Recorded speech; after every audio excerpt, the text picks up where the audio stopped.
Hey everybody, this is Doc Mack with the Galloping Ghost Arcade. Today is Monday, October 28th, 2013, and we are doing another one of our gamer player profiles. And tonight we are joined with Brian Kita, who has held several world records here and been coming pretty regularly since, how long have you been coming now? I've been coming here since September 1st of 2012. I first heard about this arcade from a friend who came to when Keith Apicary came here once. He passed along, he's like, there's this arcade out here in Brookfield, maybe you should check it out, and I've been coming ever since. Excellent. Well, definitely since you've been coming, we have definitely taken notice of your game playing skills, and we definitely are looking at hopefully allowing people to get a little bit more insight to your background in video gaming and see what you like about the arcade and just get some more information on you in general. So, first, what was your first experience playing video games that you can remember? Well, my first experience playing video games I can remember, my grandma had an NES, an old style NES at her house. This was back in 1991, I want to say. My first experience was playing Tetris on her machine. Tetris.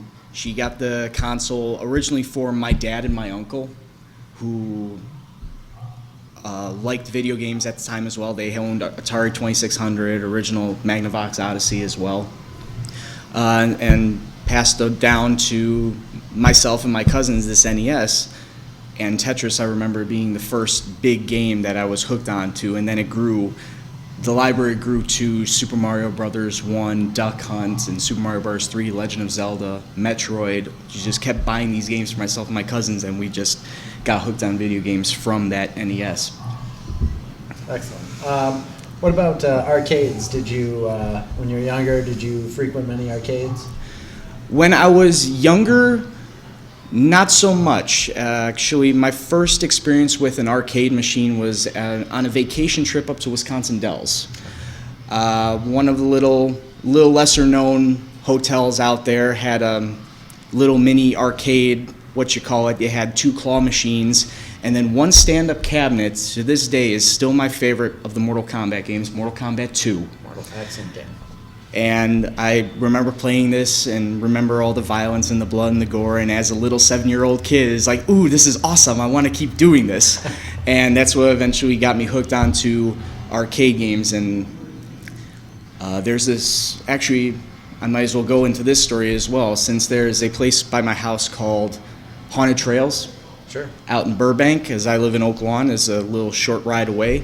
That's where I was able to find my love of pinball machines as well. And there's one pinball machine in general, Funhouse.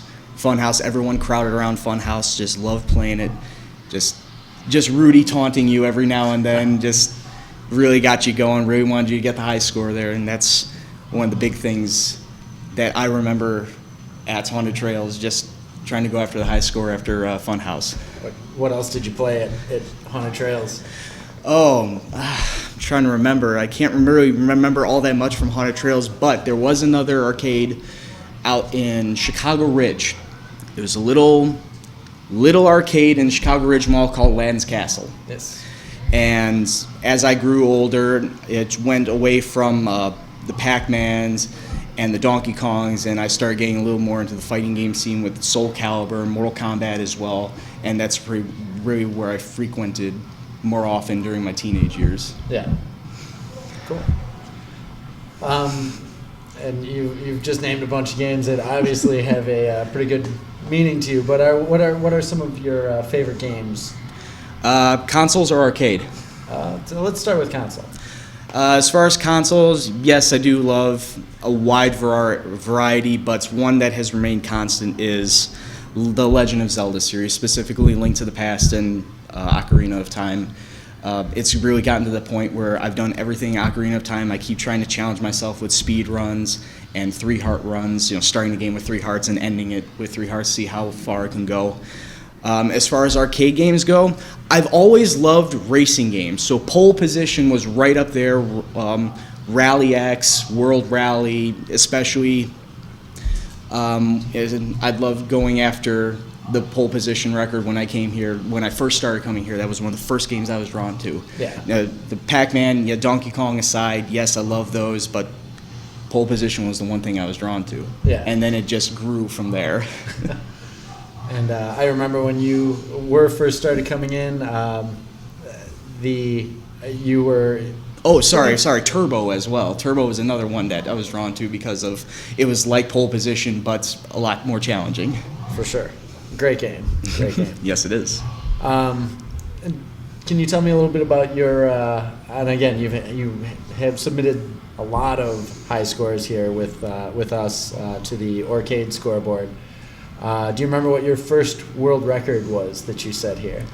My first world record here would have to have been. This would have been before the Turbo, so it would have been Metal Black. Yes. Metal Black would have been my first world record here. Myself, George Gaynor, Nick Young, going back and forth. I believe on the first or second day it was out here, as well as you and Rocco and Fred, just all trying to clamor to see, okay, who can get further. And then it became a battle of, okay, who can beat the game. And then Walters came in the mix, who can beat the game on one credit while still getting the highest score. And it was just great to not only be a part of that Metal Black score, but also getting me into the competitive scoring as well, trying to better myself at scoring in video games. Had you been into scoring previously? I had not until I came here and realized that there's a whole new world for me to be in, aside from playing games casually, and I can still score and go after scores, but still retain that friendly competitive edge to it, instead of just being completely serious about it and alienating a lot of people. And one of the things a lot of our the audience always likes is when we stream our world records and our high score attempts. And you've done several streams here. And how do you like streaming? Do you like having a crowd around you when you play? It varies from game to game. Sometimes when I feel that I'm going for a world record run, I don't want anybody around me. I want to be in this little bubble saying, okay, this is what I got to do and how I got to do it. I don't want to think to myself without having anybody around me. But if I'm playing for fun, I don't mind if there are people yelling and screaming in the background, or if there's millions of people watching on the Galloping Ghost Arcade stream. It just doesn't matter to me then. But if I'm really going after a score, I really want to keep that solitude to me. Is that due to is it nerves, or is it like there's some players that don't like to have all of their secrets go out when they stream? Why is it that you like? It's not due to secretivity, if that's even a word. I made up a new word. But it is partially due to nerves, yes, because I feel that I want to, try and keep control of myself. And if there's something going, any little thing, if I'm going after a world record, it will bother me. So that's why I'm trying to tune out everything and try and focus on the task at hand. And if someone comes up and starts talking to me from behind, I'll lose that focus. Yeah. Fair enough. And again, you've had some great scores here. Can you tell me some of the scores that you've been most proud of? Well, aside from the Metal Black score, I would have to say I'm proud of, I had the Flash and the Gorgar pinball scores up. That Gorgar one was up for quite a while on the local side. I thought that was a score that, based on the current board, wouldn't have been touched for quite a while, but Matt Walters proved me wrong on that one.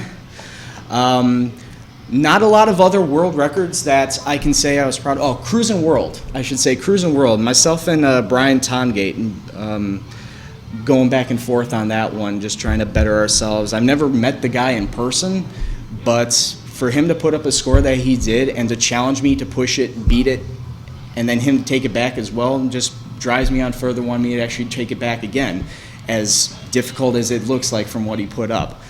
A couple other scores like Turbo or Shadow Dancer, yes, they were just barely above minimum to be considered a world record because they were taken away that same night, but I still cherish them. That was actually the world record holder in that game at one period of time, no matter how short it was. For sure. When you're going after a score, how do you deal with that? Like, do you play on emulators at all at home? Do you just focus on one game? Like, what are some of your strategies for when you know you want to take a score? Well, first, if I'm going to take a score, I'll play through it, try and get a feel for the first couple of levels. If I get stuck, that's when I look to long play videos. I don't do emulation. I try and play the game as is, so that's why I come to and play on the physical board here. But I'll take a look at long plays and see how they deal with it, if I can try and improve on the strategies that they've taken, try and better their score that they put up, and it's trial and error, essentially. What are your toughest goals that you've faced so far here at the arcade? It's 2 words: Metal Black. Metal Black. The 547,000 that Matt Walters put up, that's definitely going to be the toughest goal I've ever faced in my competitive gaming career. I'd like to try and take it back. I'd love to go after it, but I realize that is a steep mountain to climb. For sure. And it's definitely bring out the competitive edge in me, and I'm sure Walters will be happy to start seeing me go after that again. Has there been any scores that you've just been like a game that you've just seen the score and been like, that's it, I'm done, I'm not going after that score anymore? Splatterhouse. Splatterhouse? Seriously, Splatterhouse. When I put up the 292, when it was still like 383, I felt that I had a legitimate shot. I was within striking distance of it. But now that Anthony and Caitlin have put up these awesome scores, I feel that it's reached a point where I'm gonna play it a little bit more, but I realize I'm not gonna reach their level of awesome that I'm gonna ever. So that's one of the games I'm gonna have to pull away from. Yeah. Now that you have been going after scores, like, do you find yourself gravitating and putting more time on games that you really want to have the score on and not playing games? Are you still playing games for fun, or is it more score driven right now for you? I'd like to say 80-20. It's more score driven for me. There are some days where I will come in for fun. It's like, I know I'm having a bad day. I'm not going to go after any scores, so let's just play for fun. Just play a few games of Cruising World or Blitz or NBA Jam just to take my mind off things. But most of the time when I'm coming into the arcade, I will be going after scores. Yeah. I will be focused on that mindset. Since, and I think I already know the answer to this, but with so many other great players coming here, it is so difficult to hold on to scores now. Mm-hmm. What would you consider to be the hardest score that you've lost? Like, that you felt it? Well, I think everybody that's going to be watching this as well as yourself knows that it's Metal Black. For sure. Exactly. But, it was really hard to watch it lose, but at the same time, watching Walter stream it, I was cheering him on. I wanted him to push it as far as it could possibly go, so that's when I knew it was my turn to go after it. I know what I'm looking forward to, and just get in my mind, this is what I need to do, and this is how I'm going to push myself to get that score. When you put that score up, did you think that was it? Did you think that... When I put up 518, no, I did not, but I was trying to go and better that score as well, because Walters and I were tossing around, maybe 530, 535 is the highest, and then he throws up 547. It's like, okay, that's a something right there. But now that just drives in me that I need to accomplish this, and by any means necessary, by any amount of points necessary, this is the score that I need to beat. Currently, aside from reclaiming Metal Black, what are the other scores that you plan on working on? At current, I'm working on Shadow Dancer again. And I've taken a very strong liking to the original elevator action. I'm about 50,000 on that. I think Rocco's got, 110? That's something I've been having my eye on, so I've been trying to better myself at that as well. So Shadow Dancer and elevator action. Excellent. 2 excellent games. of all the games here, if you could be crowned the world record holder in one right now, If what I would could it be be? crowned, well, what would you most want to be known for? well, I'm tossing Metal Black out there because that's going to happen one of these days. But one that is currently unattainable to me, but I would like to hold, just because of the prestige, I would take Donkey Kong. Donkey Kong. Because that and Pac-Man seem to be the two prestigious games to go after high scores on. I understand Billy Mitchell has got the Pac-Man one locked down, but Donkey Kong's right there, and there's everybody and their mother going after Donkey Kong on a yearly basis, especially with the Kong Off coming up in such a short time. I feel that Donkey Kong seems to be at the forefront of, if your name's at the top, you are the man. Have you put much time on Donkey Kong? I've put a lot of time onto it, unfortunately, to very poor results.